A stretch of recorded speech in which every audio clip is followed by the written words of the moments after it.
All right, good evening, everyone. Is the state ready to proceed? Yes, Your Honor. Is the defendant ready to proceed? Yes, Your Honor. Sorry, it took me a little bit longer than anticipated, but there was a lot of information to consider. Let me just start by saying that as multiple people have observed, this is a particularly difficult case because there's really nothing that the court can do that's capable of fixing the harm that has been caused to the victims in this case. So that being said, I've got to start with the law. I'm bound by the law, and the law gives me a guideline for how to analyze an appropriate sentence in this case. So I want to start with the Camacho case. It's really the first thing I need to address is whether or not the court's going to depart from the minimum in this case, which is 222 months or approximately 18 and a half years in the Florida State Prison as a minimum.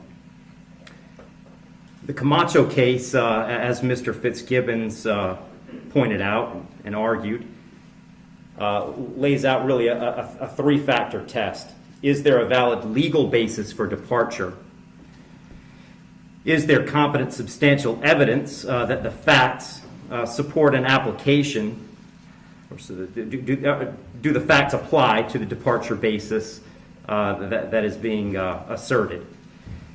To both of those questions, I answer those yes. There is a valid legal basis for departure, and there is competent substantial evidence that would support a departure. And really, I'd find that as to all of the departure bases argued, with the exception of the disparity argument. I'll just comment on that one for a moment. The defendant has argued that an available basis for departure is the disparity between the guidelines and the sentence that Mr. Barano got. I don't agree with that. I agree that disparity could potentially be an available legal basis for departure.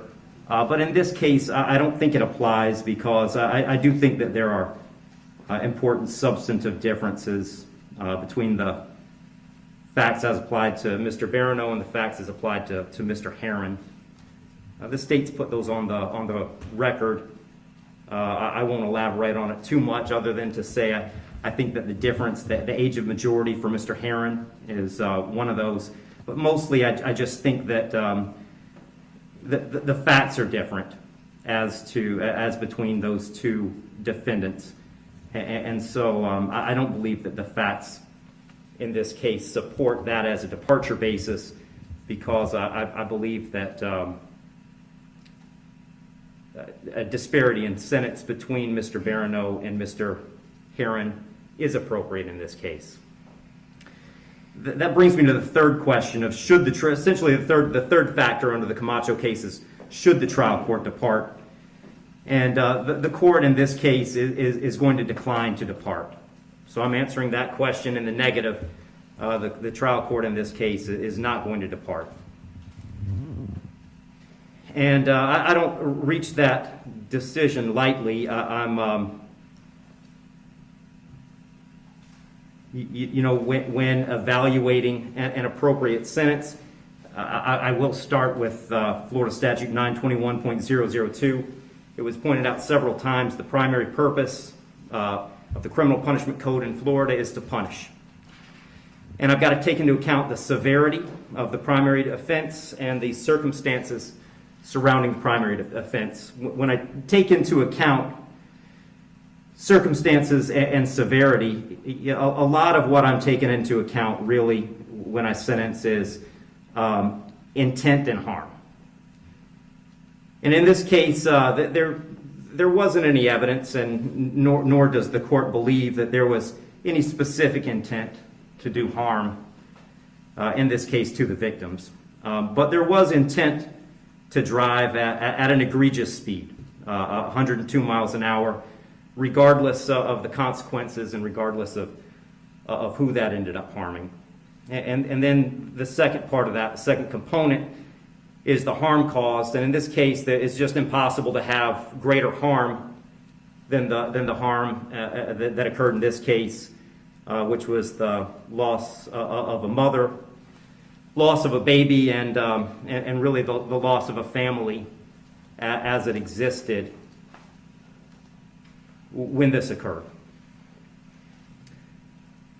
I did consider, I also want to make a record, I did consider sentencing Mr. Heirin as a youthful offender, but for the same reasons that I'm discussing, I didn't think sentencing him as a youthful offender was appropriate. I agree that youthful offender was something that the court could have done. I did consider it. I carefully considered it.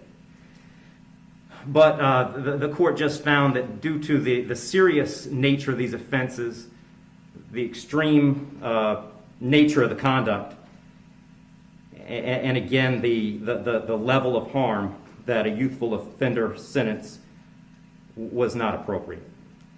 So given that the court is not departing, the guidelines call for a sentence of 18, essentially 18 and a half years at a minimum, and 30 years as a maximum. And the court doesn't find that either the minimum or the maximum is appropriate in this case. I've said it several times, the serious nature of the offense, egregious nature of the conduct, and mostly the harm that's been caused prevent me from putting this as a bottom of the guidelines minimum case. But the departure bases argued by the defendant did provide some reason not to put it at the top of the maximum. And specifically, the court did take into account that the defendant's 18, certainly responsible for his actions, and he's being held accountable for his actions. But the age of 18, the court finds, is a mitigating factor and shouldn't put this at a maximum. Also, the complete lack of prior criminal history is something that the court considered as preventing this from being at the top. So having said all that, the court is going really toward the middle between the minimum under the guidelines and the maximum punishment permitted under Florida state law. So on count one, vehicular homicide, the court's going to adjudicate the defendant guilty, sentence him to 9 years in the Florida State Prison. On count two, same charge, court will adjudicate the defendant guilty, sentence him to 15 years Florida State Prison, and that'll run consecutive to count one for a total of 24 years Florida State Prison. Count three is a misdemeanor, unlawful racing on a highway, so the court will adjudicate the defendant guilty, sentence him to time served. Give credit for time served, I believe, 2 days. Court will impose mandatory court costs. Mr. Heirin, you have given up the right to appeal the determination of your guilt or innocence. You do have 30 days to appeal the sentence of the court. And I'll direct the bailiffs to take Mr. Heirin into custody.